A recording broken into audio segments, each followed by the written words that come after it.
राजा विक्रमादित्य को बेताल को पकड़ने और उसे तांत्रिक योगी के पास ले जाने का कार्य एक विशेष उद्देश्य के तहत सौंपा गया था।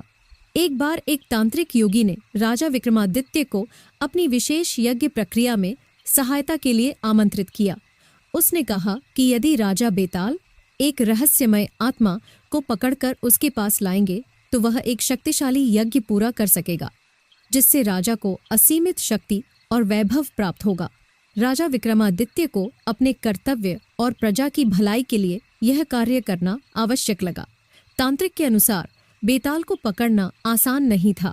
वह हर बार एक पेड़ पर लटक जाता और राजा से एक कहानी सुनाकर अंत में एक प्रश्न पूछता। यदि राजा सही उत्तर देता तो बेताल उड़कर वापस पेड़ पर चला जाता।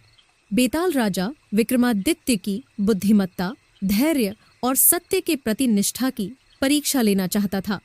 हर कहानी के माध्यम से वह राजा के निर्णय लेने की क्षमता और न्यायप्रियता को चुनौती देता। अंत में जब विक्रम ने अपनी चतुराई और धैर्य से बेताल की सभी कहानियों और प्रश्नों का उत्तर दे दिया, तब बेताल ने राजा को तांत्रिक के असली उद्देश्य के बारे में बताया। तांत्रिक का उद्देश्य केवल यज्ञ पूरा करना नहीं, बल्कि राजा विक्रमादित्य को बलि चढ़ाकर अपार शक्ति प्राप्त करना था।